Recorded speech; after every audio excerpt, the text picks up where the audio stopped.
Winter cut day 30. Today is chest day. Same thing we always do.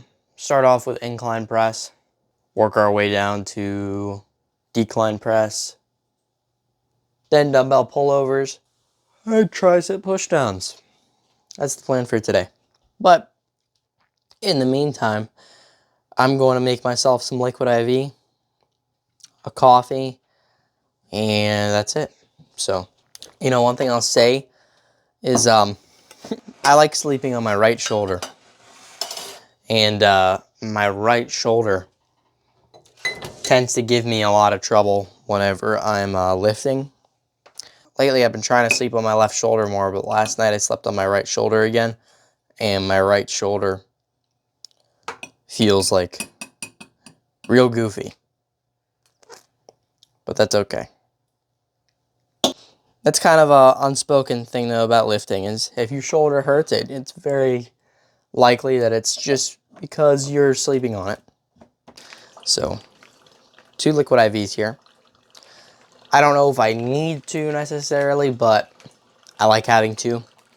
And I know it has a lot of electrolytes, so I'm all for it.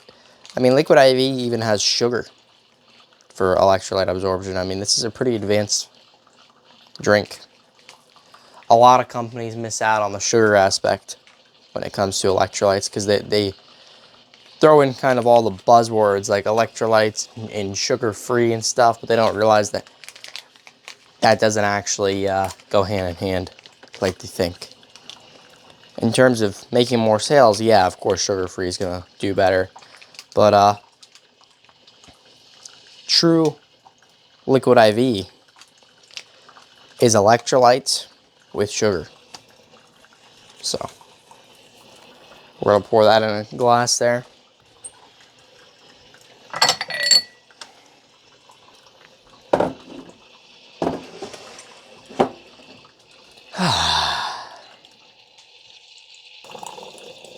So you guys are going to be seeing this video tomorrow, but I'm actually making probably another video today. So technically I would say this is winter cut day 30 because I'll have one in between, if that makes sense. So I'm kind of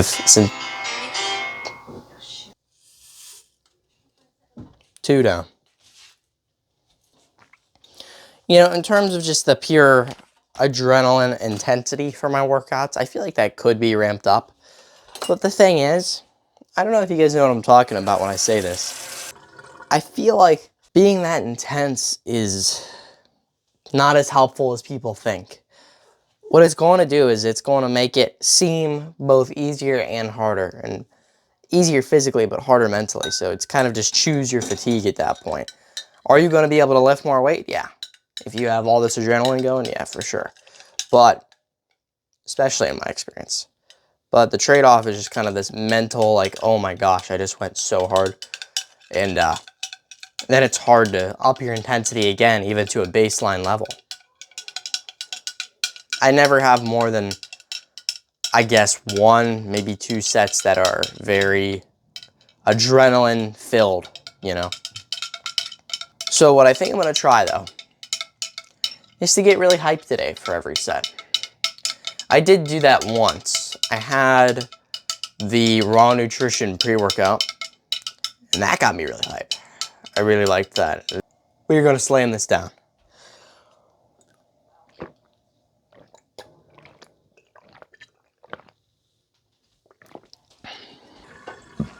You know, when it comes down to it, I feel like my workouts that are alone are more productive, but workouts with people are also, you know, they're pretty fun, right? I think there's a balance.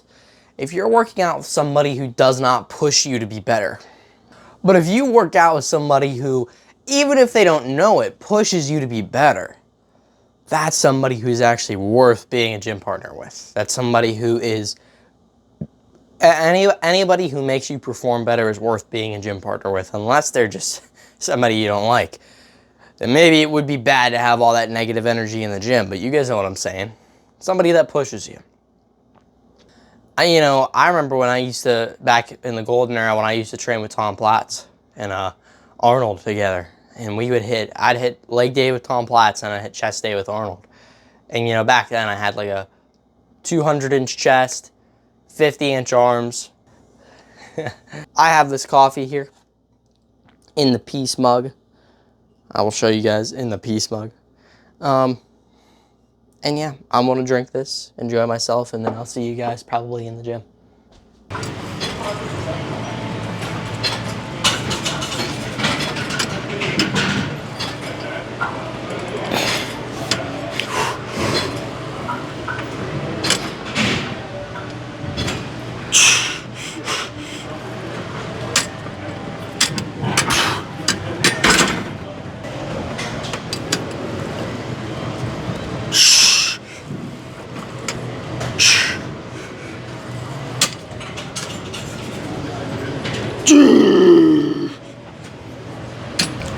Alright, so 2 plates moved a little funky today, but I will say the first set was really good. Didn't get a lot of reps, but I feel like the control was really good for 2 plates. So that was good. But this set I want to do a little better on the control, because the last set was a little bit bouncy at the bottom. And last set I think I'm gonna get like 3 reps or something. So we're just gonna go for grooving in that chest stretch.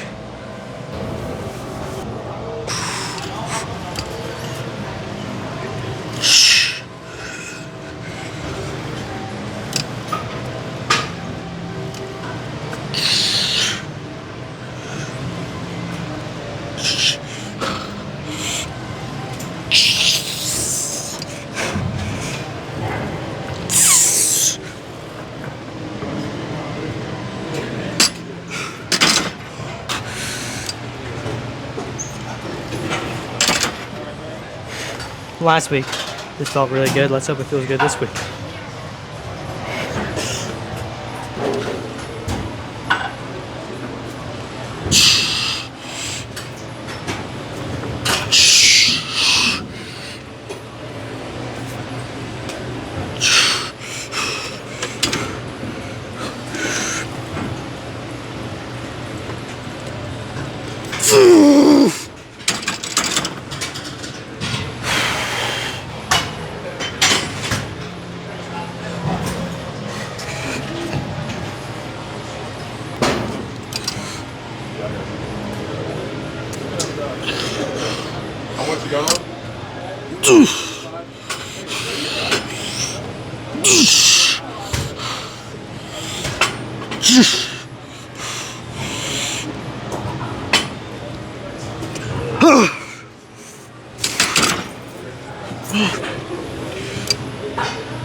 Help.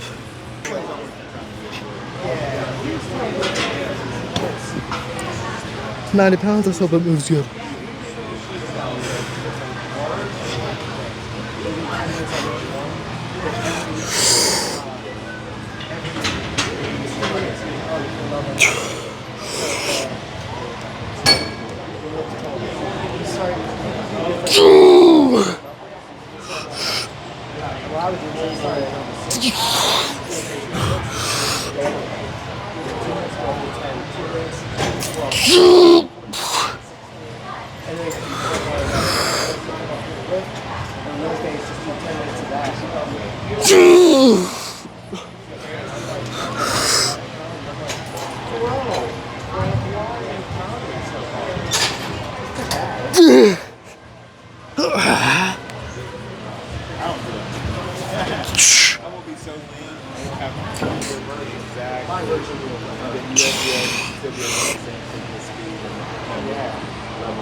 It's kind of cool. I got, I know you gotta go, but I got, Oh. This way, I got the only two things I need to do is pass the background check. So as long as they don't. No, but I can get paid from other clients.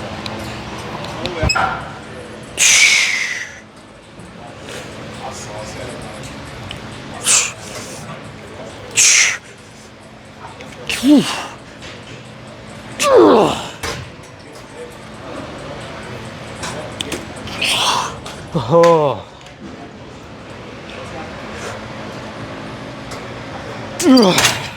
Tricep pushdowns with a partial range of motion, more so favoring the mid to short position. Right, I wasn't really going up here at all, because instinctually I just felt like the top portion, the most stretched out portion of any tricep movement, you're just not really getting that much like force out of that stretched position from your triceps. It just felt that way instinctually. Well, now here I see a study that says people who did, you know, partials in the bottom half range of tricep movements actually got almost twice the amount of hypertrophy in their triceps as people who did a full range of motion. So that just goes to show you that not only is neuromechanical matching true, but do what feels right. A good amount of the time, that'll probably be right anyway. All right. So neuromechanical matching is basically aligning the most, it's basically doing the toughest portion of an exercise in a range of motion where the muscle has best leverage. So for example, the lats have amazing leverage from 90 degrees and below of humeral elevation. So basically here to here, right? So if you choose a wide grip lat pull down, it's going to make it hardest in that range. So it puts a ton of tension in the lats. And that's neuromechanical matching. Same thing with preacher dumbbell curls, right? Or just preacher curls in general. The hardest part is the bottom half of the range of motion. That's where gravity's acting down the most, right? And the bottom half of the range of motion is when the biceps take over. So you're gonna see more growth from that too. Anyway.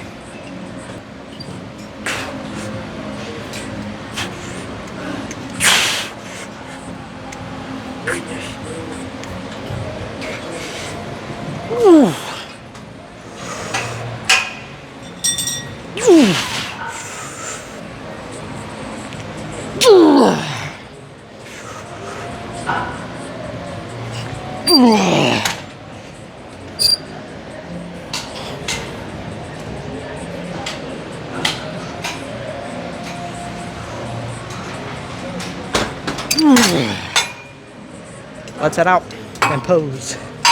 All right, so the lift was excellent today. Shoulder irked me a little bit, but it didn't actually limit my strength or power output, which is good. So that's pretty awesome and fine and dandy. But yeah, chest pump was excellent. I'm sure you guys can tell. You know, anytime you get a body part that is not your best strong point pumped up, it makes the rest of your physique look better because it's more proportional.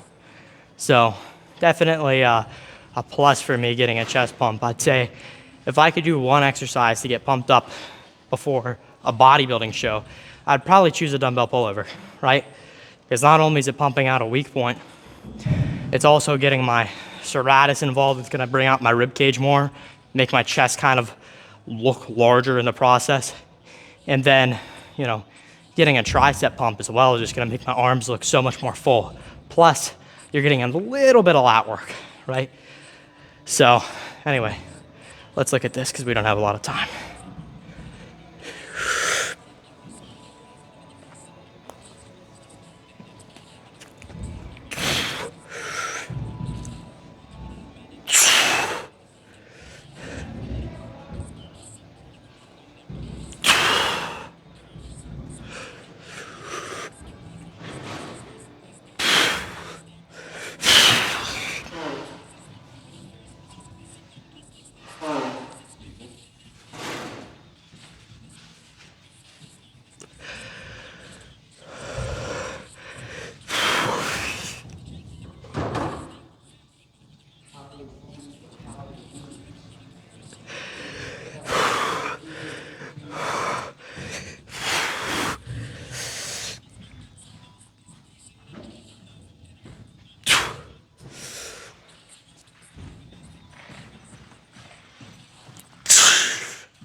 You know, I don't know if you guys noticed, but I feel like the brachialis under my bicep pops out a lot more whenever I have a tricep pump.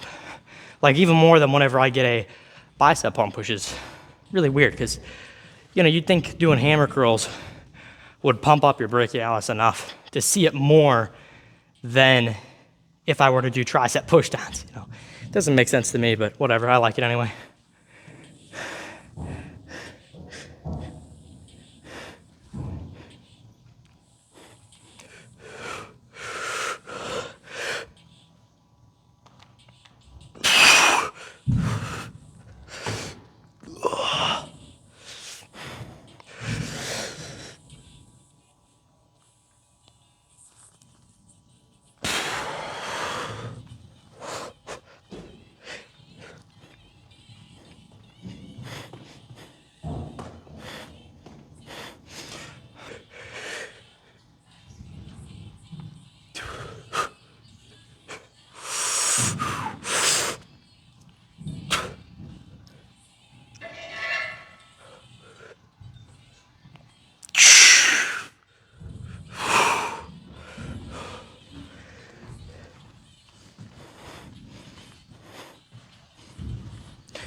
The Alex Eubank default pose.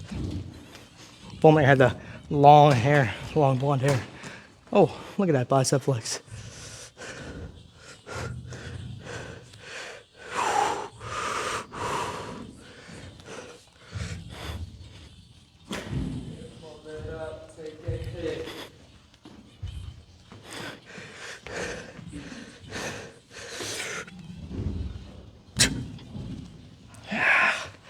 All right, we're gonna do side shifts.